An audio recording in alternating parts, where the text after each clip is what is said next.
तो आज कोई नया टॉपिक लेते हैं। नया टॉपिक क्या ले रहे हैं अपन? ऐसा टॉपिक लेंगे जो आपको अच्छे से समझ आए और 11th क्लास की फिज़िक्स से रूबरू कराए। तो आज का टॉपिक बड़ा छोटा है। आज तक जितने भी टॉपिक पढ़े ना, उन सब में सबसे छोटा टॉपिक है। टॉपिक क्या है? त्रुटि। देखो है ना, सबसे छोटा। आज का टॉपिक सबसे छोटा है, त्रुटि, एरर। एरर पढ़ेंगे आज अपन, ठीक है। तो त्रुटि से आप क्या समझते हैं? एरर, गलती, क्या समझ आता है इससे?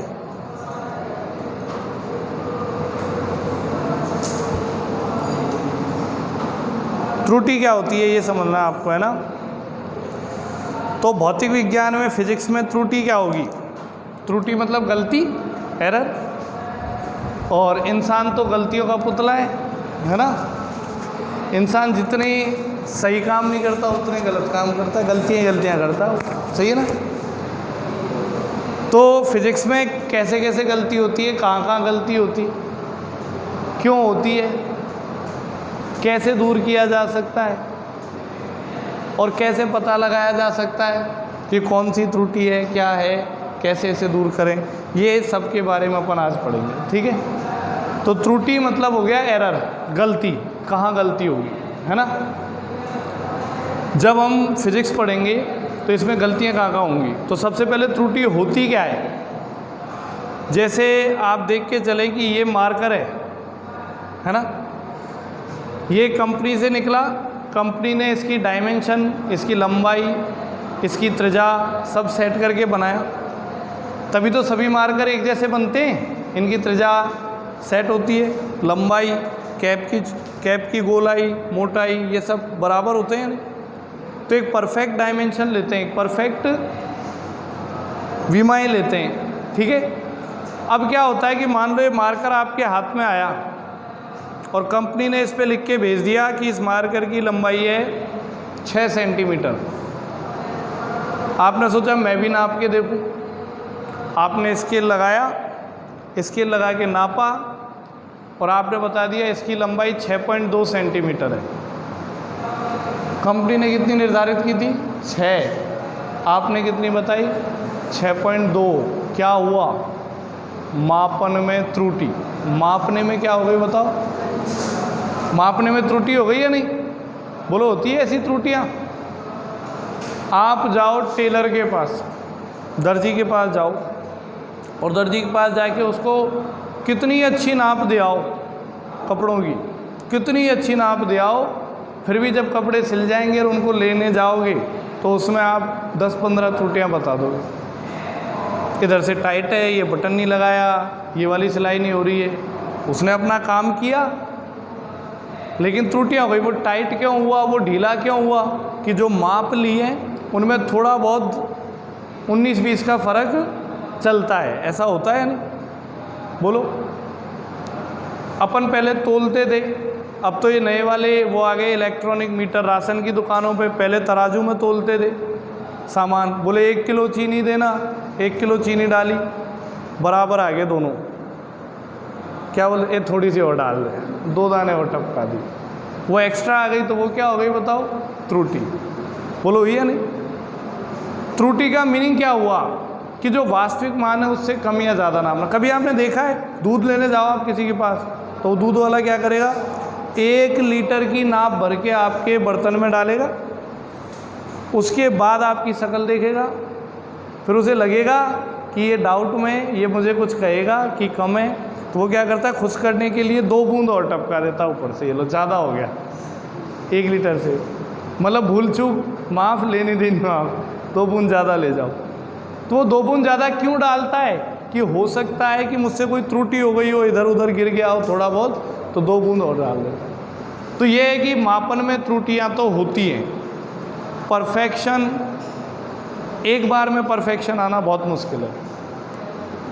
गलतियाँ तो होती है नहीं? तो त्रुटि का मीनिंग क्या है? त्रुटि का मीनिंग ये है, त्रुटि है मापित मान और वास्तविक मान का अंतर, मापित मान और वास्तविक मान, या वास्तविक मान और मापित मान का अंतर, इनका यदि अंतर कर दें तो ये अंतर ही किसके बराबर होता है? त्रुटि। किसी भी भौतिक राशि का वास्तविक मान और उसका मापित मतलब मापा गया मान, दोनों का अंतर करें तो वो अंतर किसको व्यक्त करता है? त्रुटि को। मैंने बोला मार्कर की लंबाई 6 सेमी है, आपने मापा और आपको 6.2 सेमी मिली, तो मापित मान माइनस वास्तविक मान कितने की त्रुटि हो गई? 0.2 सेंटीमीटर। ये क्या है? त्रुटि। बोलो होती है या नहीं? तो त्रुटि की डेफिनेशन समझ में आई? मापित मान और वास्तविक मान का अंतर क्या कहलाती है बताओ? त्रुटि कहलाती है। क्लियर है? कोई डाउट इसमें? कोई भी भौतिक राशि ले, उसके मापित मान और वास्तविक मान का अंतर क्या कहलाएगी बताओ? त्रुटि। क्लियर है? कैसे भी ले सकते हो आप इसको, मापित मान और वास्तविक मान का अंतर या वास्तविक मान और मापित मान का अंतर क्या कहलाती है बताओ? त्रुटि कहलाती है। अगर आप, मैंने ये लिखा है, अगर आप इसको ऐसे लिख दो वास्तविक मान माइनस मापित मान, तो भी कोई फर्क नहीं पड़ेगा। लेकिन एक बार जो तरीका सीख लिया फिर अगली बार से वैसे ही यूज़ लेना है आप। ठीक है? एक बार मतलब आपने सीख लिया वास्तविक माइनस मापित, और जब आप सॉल्यूशन कर रहे हो तो फिर पूरे में एक ही टाइप यूज़ लेना है। ये नहीं पहली लाइन में तो वास्तविक माइनस मापित लगा दिया, दूसरे मापित माइनस। ठीक है? जैसे अपन ने एक बार सीख लिया वास्तविक माइनस मापित, तो ऐसे ही लेना है। ठीक है? तो ये क्लियर हुआ त्रुटि क्या होती है। कोई भी भौतिक राशि उसका वास्तविक मान होता है और एक मापा गया मान। जैसे एक नाप ले रहे हैं, दूध की नाप, वो फिक्स 1 लीटर की है, 1 लीटर नाप लिया, एक जग में कर लो, फिर उसे एक्चुअल में नाप के देखो तो थोड़ी बहुत या तो वो कम होगा या थोड़ी बहुत क्या होगा? ज़्यादा के चांस तो है ही नहीं, थोड़ी बहुत क्या होगा? वो कम होगा, क्योंकि थोड़ा बहुत दूध उसकी सतह पे से नीचे पहुंच जाता है, माप के नीचे पहुंच जाता है। यूं करते समय 2-4 बूंदें नीचे टपक जाती हैं तो कुछ ना कुछ कमी आएगी। ठीक है? तो वो जो बर्तन है ना, जो बर्तन जो नाप है, माप, उसका तो आयतन 1 लीटर है, लेकिन हमसे गलती हो जाती है मापने में, होती है ना? टेलर है वो आपकी माप लेता है, एक्चुअली लेता है, वो कोशिश तो पूरी करता है, लेकिन फिर भी गलती हो जाती है। क्यों? क्योंकि कहाँ से कपड़ा मोड़ना है, कितना मोड़ना है, उन सब में थोड़ा बहुत गड़बड़ हो जाती है, होती है नहीं? तो वास्तविक मान और मापित मान का अंतर क्या कहलाएगी? त्रुटि। अब त्रुटियाँ कितने प्रकार की होती हैं? अलग अलग। तो पहली त्रुटि अपन लेते हैं, त्रुटियों के प्रकार। तो पहली त्रुटि लेते हैं क्रमबद्ध त्रुटि। क्रमबद्ध त्रुटि। क्रमबद्ध त्रुटियां क्या होंगी? ऐसी त्रुटियां जिनका कारण हमें पता है और उन्हें हम सुधार सकते हैं, वो क्या कहलाती है? क्रमबद्ध त्रुटि। जैसे कोई भी गलती हुई, उसका कारण हमें पता है और हम उसे सुधार सकते हैं, तो वो क्या कहलाएगी बताओ? क्रमबद्ध त्रुटि। ठीक है?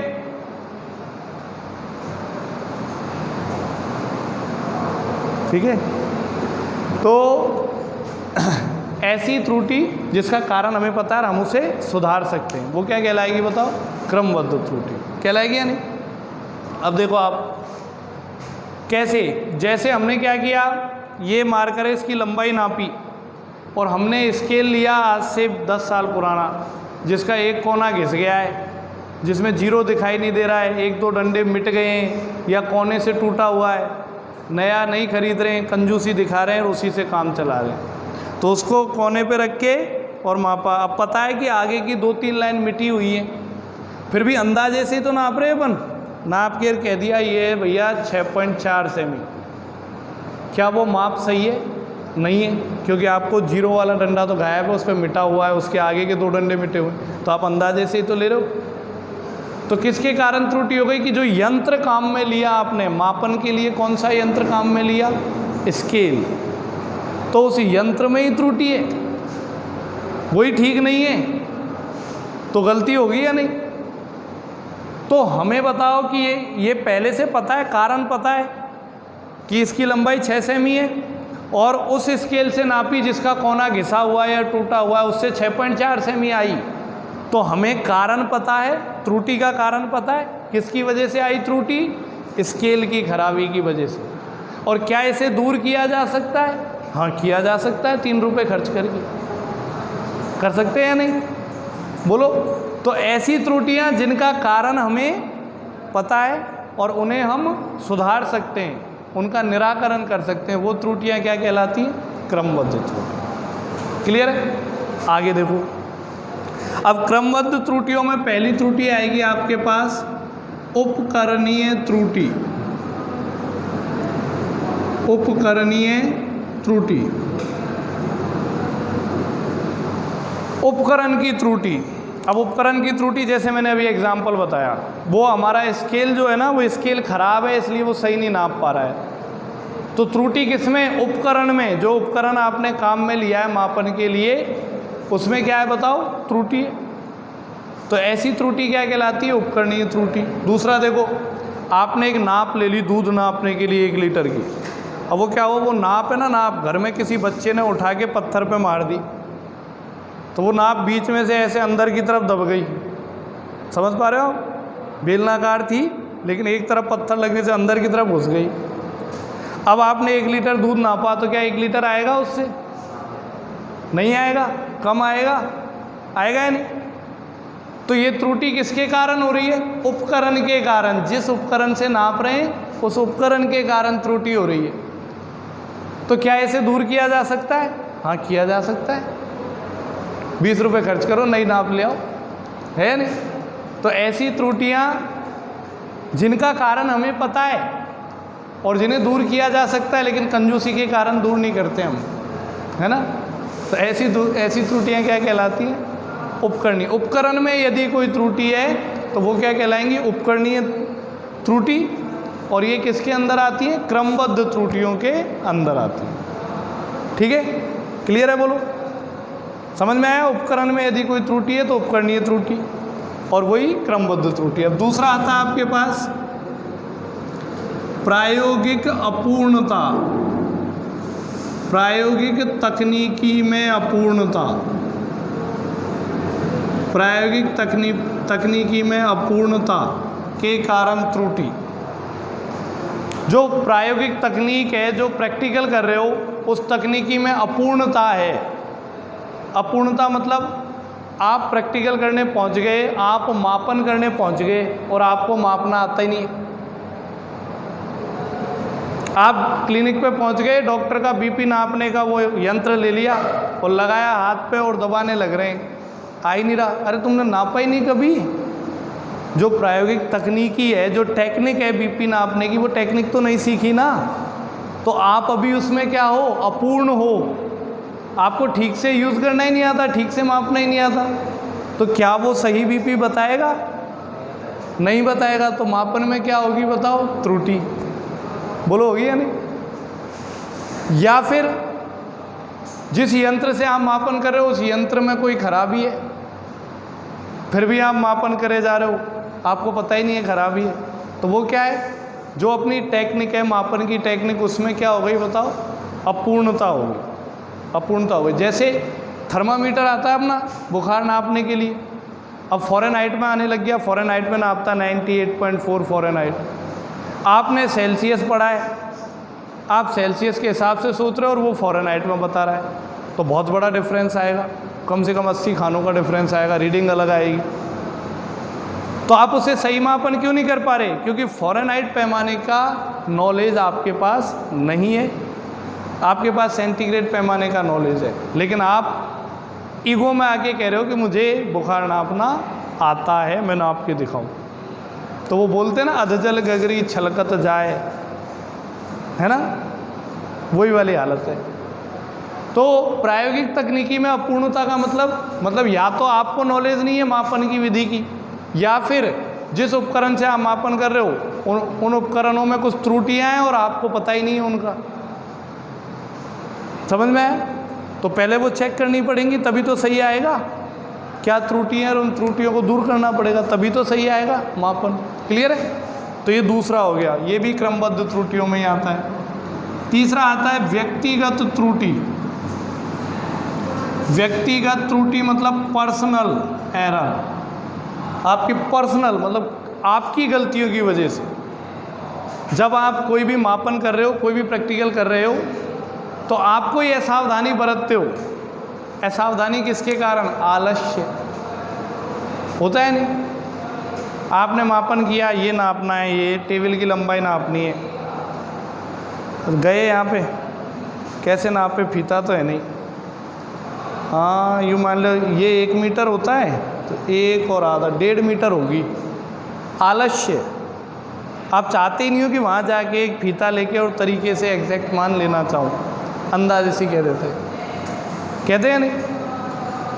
पर्सनल एरर आपकी वजह से जो होंगी, खुद की वजह से जो होंगी, या फिर आप नाप तो रहे हो लेकिन नापते समय जो स्केल है, जो पैमाना है, उसमें वो डंडे गौर से नहीं देखते, छोटी छोटी लाइनें होती है ना।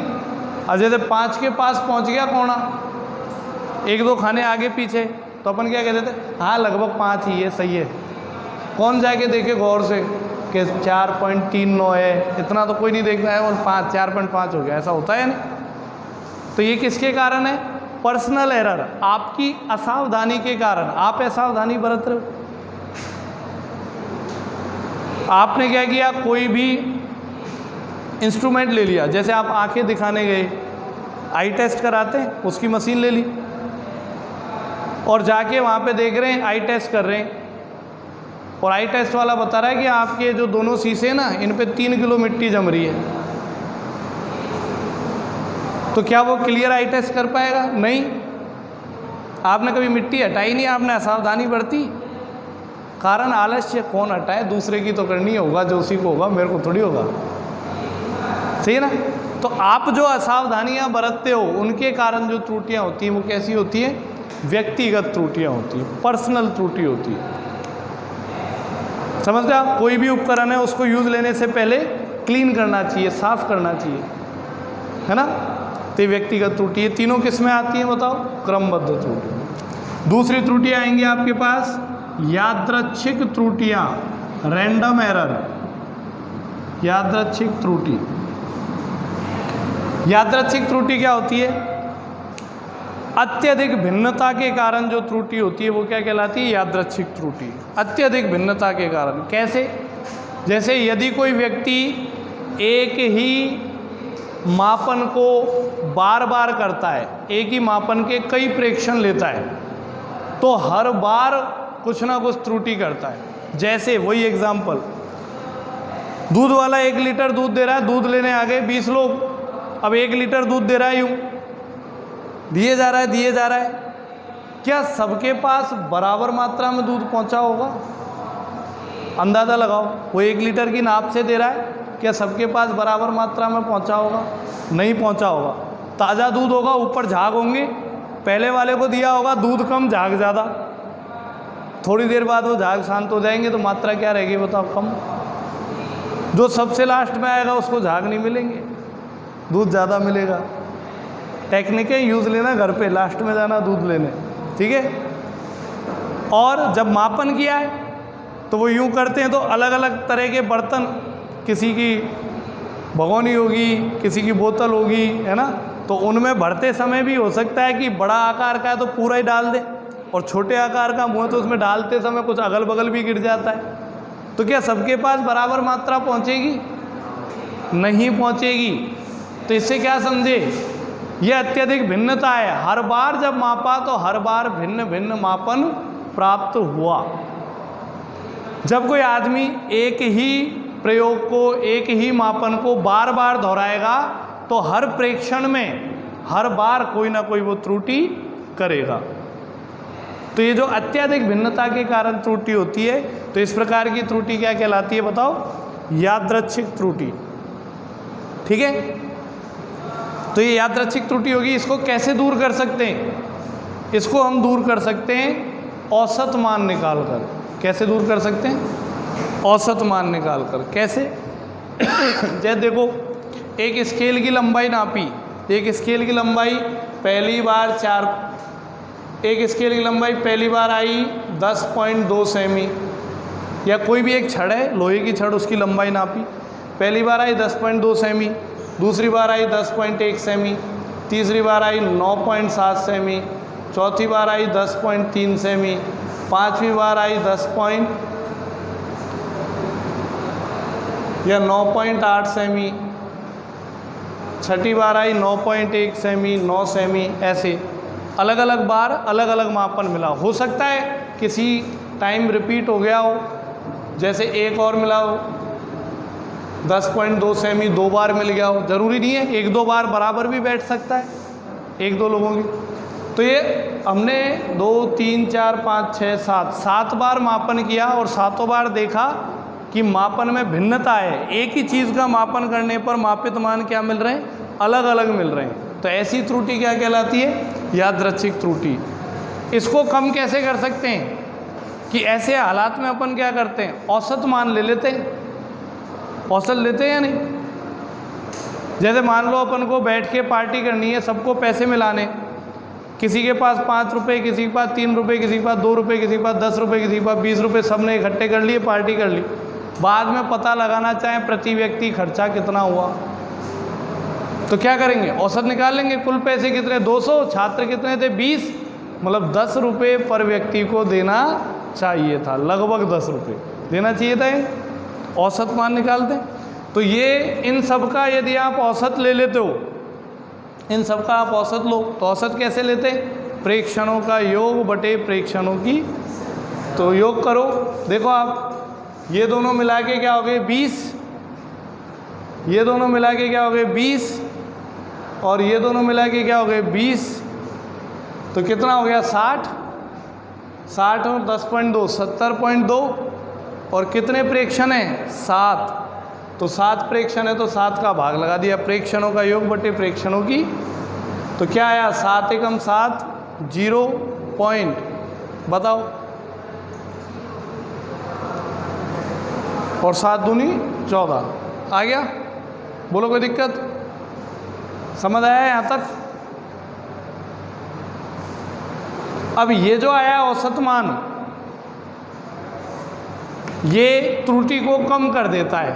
तो ये जो मान है ना, ये अन्य मानों की तुलना में ज़्यादा सटीक है, ज़्यादा शुद्ध है। जो औसत मान निकाला जाता है वो अन्य मानों की तुलना में ज़्यादा शुद्ध होता है नहीं? कोई दिक्कत? इसकी शुद्धता क्या होगी कि जितने ज़्यादा प्रेक्षण लोगे ना, त्रुटि की संभावना उतनी कम होती जाएगी। जब औसत निकालोगे तो प्रेक्षणों की संख्या जितनी ज़्यादा होगी, त्रुटि की संभावना उतनी कम हो जाएगी या नहीं? जैसे मान लो कि 100 प्रेक्षणों में त्रुटि है x, 100 प्रेक्षण लिए तो 100 प्रेक्षणों में त्रुटि कितनी है x, तो ये मान लो कि 600 प्रेक्षणों में त्रुटि कितनी हो जाएगी, x बटे 6 भाग लगाते हैं ना प्रेक्षणों की संख्या। मैं बोलता हूँ 1200 प्रेक्षणों में त्रुटि कितनी हो जाएगी, x बटे, तो ये त्रुटि की संभावना कम होती जा रही है। 6 का भाग लग गया और कम हो गई, 12 का भाग लग गया और कम हो गई। तो कहने का मतलब ये होता है कि जब अत्यधिक भिन्नता के कारण त्रुटि आए और आपको उस त्रुटि का निराकरण करना है, त्रुटि को कम करना है, तो क्या करना पड़ेगा, औसत मान निकालना पड़ेगा। आपको क्या निकालना होगा, औसत मान निकालना होगा। सही है नहीं? और औसत मान में जितने ज़्यादा प्रेक्षण होंगे उतनी कम त्रुटि की संभावना होगी। ठीक है? तो ये था आपके पास यादृच्छिक त्रुटि। अब ऐसा मान ले कि हम किसी छड़ की लंबाई नापते हैं और उसकी लंबाई के अलग अलग प्रेक्षण आते हैं, A1, A2, A3 ... AN, ये अलग अलग प्रेक्षण आए, जैसे 10.2, 9.8 ऐसे है ना, n प्रेक्षण लिए n। तो बताओ इसका औसत मान क्या हो गया, औसत कैसे निकालेंगे, प्रेक्षणों का योग, ऐसे तो करेंगे, और बटे प्रेक्षणों की संख्या कितनी है n, प्रेक्षणों की संख्या कितनी है n, और इसी को अपन औसत मान बोलते हैं। औसत को a बार से लिखेंगे, क्या लिखेंगे, पढ़ा है 10th क्लास में, x बार माध्य, समांतर माध्य x बार, माध्य जब निकालेंगे तो बार लगाते हैं। और इसी को अपन क्या बोलेंगे, वास्तविक मान। क्या बोलेंगे बताओ, क्यों? क्योंकि मैंने बोल दिया कि इसमें त्रुटि की संभावना बहुत कम हो जाती है, और जब त्रुटि बहुत कम हो गई, लगभग ख़त्म सी हो गई, तो वो कैसा मान हो गया बताओ, वास्तविक। तो अगर भिन्न भिन्न प्रेक्षण दिए हों तो वास्तविक मान आप ऐसे ज्ञात कर सकते। तीसरी त्रुटि आपके पास आती है स्थूल त्रुटि, स्थूल या संपूर्ण त्रुटि। स्थूल या संपूर्ण त्रुटि, ये वही है उपकरण और प्रयोग करने वाले आप, समझ रहे हो, आपकी असावधानी, उपकरण की असावधानी और आपकी असावधानी के कारण जो त्रुटियां होती हैं वो क्या कहलाती हैं, स्थूल या संपूर्ण त्रुटियां।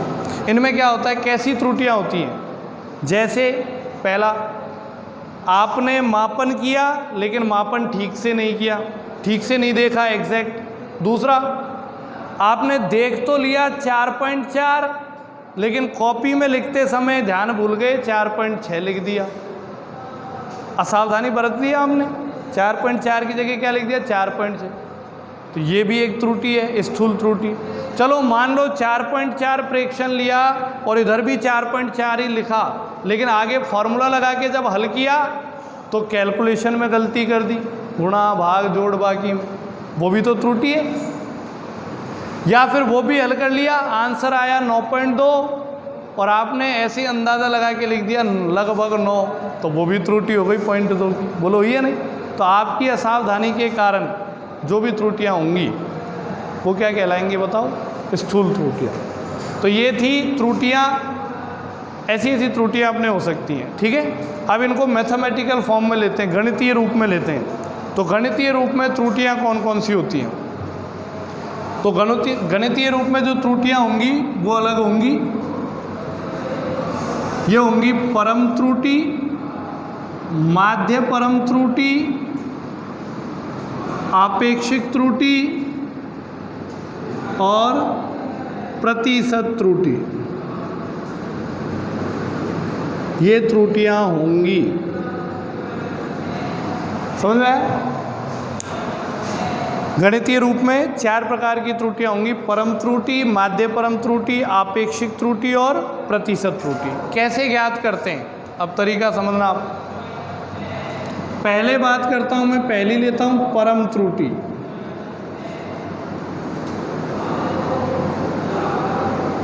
परम त्रुटि क्या होती है? किसी भी भौतिक राशि के वास्तविक मान और मापित मान का अंतर, वही क्या कहलाती है बताओ, परम त्रुटि। मतलब जो साधारण त्रुटि है उसी को अपन क्या बोलते हैं, परम त्रुटि। कैसे आप समझना, जैसे मान लो मैंने एक छड़ की लंबाई नापी, तो छड़ की लंबाई मापी तो अलग अलग प्रेक्षण आए, A1, A2, A3 ... AN। आप समझ रहे हो ना, अलग अलग प्रेक्षण आए। प्रेक्षण आए मतलब जैसे उसकी लंबाई 5 सेमी है तो एक बार मिला 5.1, एक बार मिला 5.2, एक बार 4.9, ऐसे है ना, ये अलग अलग प्रेक्षण आए। अब हम पता लगाना चाहें कि इनका वास्तविक मान क्या होगा, तो ये मैं पहले पढ़ा चुका हूँ कि अत्यधिक भिन्नता के कारण त्रुटि हो तो वास्तविक मान कैसे ज्ञात करेंगे, माध्य निकाल के। कैसे ज्ञात करेंगे? तो इनका वास्तविक मान क्या हो जाएगा, A बार बराबर A1 + A2 + A3 + AN/n हो जाएगा। तो ये हो गया वास्तविक मान। अब परम त्रुटि क्या होगी, वास्तविक मान और मापित मान का अंतर प्रत्येक प्रेक्षण के लिए।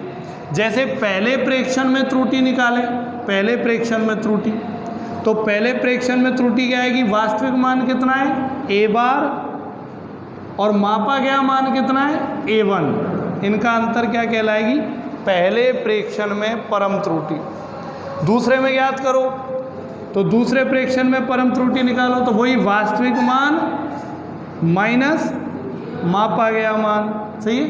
तीसरे में निकालो तो वास्तविक मान माइनस, ये सब क्या होंगी, अलग अलग प्रेक्षणों में परम त्रुटियां होंगी। इस त्रुटि को डेल A से लिखेंगे, ऐसे त्रिभुज बनाएंगे और A लिखेंगे, त्रिभुज और A, त्रिभुज और A। पहले प्रेक्षण में निकाल रहे हैं तो 1, दूसरे में निकाल रहे हैं तो 2 और तीसरे में इसको पढ़ेंगे डेल ए। क्या पढ़ेंगे बताओ? Del A. तो डेल ए जो लिखा हुआ है डेल A1, ये अलग अलग राशियां नहीं है, इसको एक साथ ही पढ़ा जाता है डेल A1। और इसका हिंदी में मीनिंग क्या होगा? पहले प्रेक्षण में त्रुटि। हिंदी में मीनिंग क्या होगा?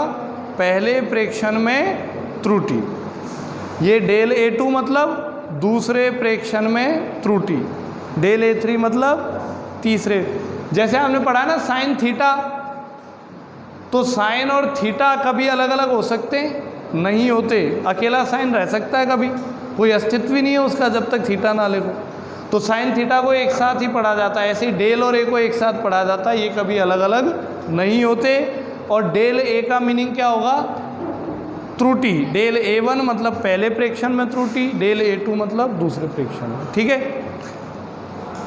अब देखना आप विद एग्जाम्पल समझाता हूं मैं आपको ये क्या सिस्टम है। देखना आप, जैसे मैंने आपको एक छोटा सा क्वेश्चन दिया कि घड़ी का पेंडुलम देखा है? घड़ी का पेंडुलम, घड़ी का पेंडुलम है, उसका एक चक्कर लगाने में लगा समय, एक चक्कर लगाने में यहाँ से यूँ गया फिर वापस यूँ आ गया, एक चक्कर लगाने में लगा समय है ना, वो समय मापा जा रहा है। कई बार मापा गया, मान लेते हैं 5 बार मापा गया। पहली बार मापा तब वो समय मिला आपको 4.2 सेकेंड। दूसरी बार मापा तो मिला 4.3 सेकेंड। तीसरी बार मापा तो मिला 4 सेकेंड। ठीक है, चौथी बार मापा तो 3.8 सेकेंड और 5वीं बार मापा तो 3.7 सेकेंड। ऐसा मिला, समझ गया? घड़ी का एक चक्कर लगाने में समय मापा, एक घड़ी यहाँ ले ली, पेंडुलम मैंने लगाया, टाइम यूँ गया और यूँ गया, 4.2 सेकेंड लिख दिया। फिर दूसरी बार फिर ये पेंडुलम, फिर टाइम लगाया, अब की बार 4.3 सेकेंड लगा। एरर होती है ना, गलती होती है, इसलिए तो वो प्रेक्षण ऐसे आए। तो घड़ी के पेंडुलम का एक चक्कर लगाने में समय नापा गया, 5 बार नापा गया और 5 बार ये प्रेक्षण आए या नहीं। अब आपको क्या ज्ञात करना है? इन प्रेक्षणों से आपको परम त्रुटि, माध्य परम त्रुटि, आपेक्षिक त्रुटि और प्रतिशत त्रुटि ज्ञात करनी है। तो पहले सीखते हैं परम त्रुटि क्या होगी। तो परम त्रुटि कैसे निकालेंगे? पहले निकालो वास्तविक मान। ठीक है, तो पहले वास्तविक मान बताओ कितना आएगा? वास्तविक मान कैसे ज्ञात करते हैं? A बार बराबर सबका योग बटे उनकी संख्या। तो सबका योग करो, कर सकते हो योग, कितना आएगा? 4.2 और 3.8 को जोड़ो, 8 हो जाएगा। 8 इसको जोड़ो, ये भी कितना हो जाएगा? 8 और 8 16, 16 और 4 20 बटे उनकी संख्या कितनी है? 5। तो A बार कितना आ गया बताओ? 4 आया है नहीं? वास्तविक मान आ गया। अब निकालते हैं पहला परम त्रुटि। तो परम त्रुटि क्या सिखाई आपको? परम त्रुटि अलग अलग प्रेक्षणों में निकलेगी। 5 प्रेक्षण है, पहले प्रेक्षण में परम त्रुटि निकालो डेल A1, तो क्या आएगा बताओ? मेरा फॉर्मूला, पहले प्रेक्षण में परम त्रुटि वास्तविक मान माइनस पहले प्रेक्षण का मापित मान, मतलब A bar minus A1, del A2 बराबर A बार माइनस A2। ये सब क्या होंगी बताओ? परम त्रुटियाँ होंगी या नहीं? चेक करें, देखो A बार कितना रहेगा? A4 और A5। ठीक है, बताओ A बार कितना आएगा? A बार 4 माइनस A1 मतलब पहला प्रेक्षण कितना है? तो ये तो 4 ही रहेगा A बार। तो अब A2 लिख दो, A2 कितना है? 4.3, A3 4, ये 3.8 और ये हो गया 3.7। घटाएं 4 में से 4.2, छोटी संख्या में बड़ी संख्या, तो माइनस में बचेगी 0.2, माइनस में 0.3, ये 0, ये 0.2 और ये 0.3। क्लियर है क्या? तो ये आ गई परम त्रुटियाँ, समझ में आया? पेंडुलम का समय, एक चक्कर में लगा समय मापने में परम त्रुटियाँ, प्रत्येक प्रेक्षण में कितने की त्रुटि हो रही है प्रत्येक प्रेक्षण में, ये आ गई, पहले में इतने की हुई, दूसरे में इतने की, तीसरे में इतने की हुई है नहीं। तो परम त्रुटि धनात्मक भी हो सकती है, ऋणात्मक भी हो सकती है और शून्य भी हो सकती है। ठीक है, ये परम त्रुटि आ गई। अब दूसरा पढ़ते हैं अपन। दूसरा क्या बताया मैंने आपको, माध्य परम त्रुटि। दूसरा क्या बताया, सेकंड, माध्य परम त्रुटि, यही तो है दूसरा। तो माध्य परम त्रुटि कैसे निकालेंगे, बड़ा आसान है, नाम से पता लग रहा है। परम त्रुटि तो ज्ञात कर ली और उसके बाद इनका क्या निकालना है, माध्य। परम त्रुटि ज्ञात कर ली, उसके बाद क्या ज्ञात करना है, माध्य। तो जो परम त्रुटियां आई हैं इन सब का क्या करना है बताओ, माध्य। लेकिन एक चीज़ ध्यान रखनी है कि चिन्ह नहीं लेना है, परिमाण लेना है, केवल परिमाण, आंकिक मान लेना है, चिन्ह नहीं लेना है। जब माध्य परम त्रुटि ज्ञात करेंगे तब चिन्ह नहीं लेंगे। ठीक है, तो देखो आप, माध्य परम त्रुटि का फॉर्मूला क्या होगा, इन सब का माध्य। माध्य परम त्रुटि का फॉर्मूला क्या होगा कि ये परम त्रुटियां हैं, इन परम त्रुटियों का क्या निकालेंगे, माध्य। माध्य मतलब प्रेक्षणों का योग बटे प्रेक्षणों की। तो फॉर्मूला हो गया, प्रेक्षण कौन कौन से हैं, del A1, del A2, del A3, del A4 और डेल A5, यही तो है। इन सब का करना है योग और बटे में इनकी संख्या 5 हो गया। लेकिन एक चीज़ ध्यान रखनी है, इनके आगे क्या लगाने, 2 डंडे। ये 2 डंडे समझते हो क्या होता है, मापांक, मॉडुलस। मापांक का मतलब ये होता है कि अगर इसमें +2 लिखा है तो इसका आंसर 2 आएगा, और -2 लिखा है तो भी इसका आंसर क्या आएगा बताओ। तो करें शुरू। तो ये माध्य परम त्रुटि है। माध्य परम त्रुटि को किससे व्यक्त करेंगे, कि परम त्रुटि को किससे व्यक्त करते हैं, डेल A से। परम त्रुटि को किससे व्यक्त करते हैं, डेल A से। और माध्य ले लिया तो माध्य को किससे व्यक्त करते हैं, बार से। बार लगा दें तो वो क्या हो जाता है, माध्य।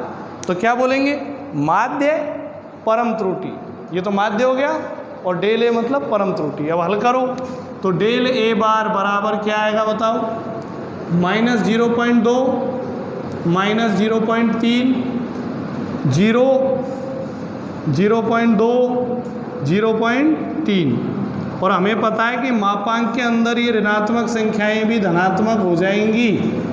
ठीक है, तो क्या हो जाएगा बताओ, ये 3 और 3 6, 6 और 4, ये ऋणात्मक संख्याएं भी धनात्मक हो जाएंगी मापांक में, तो 10 हो गया। मतलब ये आ गया 1.0, या 1 ही आ गया ये मान लो, तो 1/5 तो कितना आ गया, 0.2। पता लग गई, माध्य परम त्रुटि आपको पता लगी। तीसरा आता है आपेक्षिक त्रुटि। तीसरा क्या आएगा, आपेक्षिक त्रुटि। तो आपेक्षिक त्रुटि क्या होगी बताओ। आपेक्षिक त्रुटि की डेफिनेशन है, माध्य परम त्रुटि और वास्तविक मान, माध्य परम त्रुटि और वास्तविक मान का अनुपात। आपेक्षिक त्रुटि की परिभाषा क्या है, माध्य परम त्रुटि मतलब डेल A बार, और वास्तविक मान मतलब A बार, इसका अनुपात, दोनों का अनुपात क्या कहलाती है, आपेक्षिक त्रुटि। तो बताओ माध्य परम त्रुटि कितनी आई, 0.2, और वो क्या था, वास्तविक मान 4, 4 का भाग लगाया तो 0.05। तो ये याद रखना है, आपेक्षिक त्रुटि क्या होती है, माध्य परम त्रुटि और वास्तविक मान का अनुपात इसके बराबर होते हैं। चौथी आती है आपके पास प्रतिशत त्रुटि। प्रतिशत त्रुटि, तो प्रतिशत त्रुटि क्या होती है, यदि आपेक्षिक त्रुटि को 100 से गुणा कर दिया जाए तो वो क्या बन जाएगी, प्रतिशत त्रुटि। तो प्रतिशत त्रुटि का फॉर्मूला होता है, ये जो आपेक्षिक त्रुटि है इसको किससे गुणा करते हैं बताओ। तो आपेक्षिक त्रुटि का मान कितना आया था, 0.05, और इसको कर दिया 100 से गुणा, कितना आएगा, 5%। हुई या नहीं, तो कितने तो ये समय को मापने में कितने प्रतिशत की त्रुटि हुई बताओ? 5% की त्रुटि हुई। ठीक है, तो ये गणितीय रूप में त्रुटियां थी आपकी 4 त्रुटियां, परम त्रुटि, माध्य परम त्रुटि, है ना, और आपेक्षिक त्रुटि और प्रतिशत त्रुटि। ऐसे ज्ञात कर सकते हैं। आपको प्रेक्षण दिए होंगे, पहले वास्तविक मान निकालें, फिर परम त्रुटि निकालें, फिर माध्य परम त्रुटि, फिर आपेक्षिक और फिर प्रतिशत।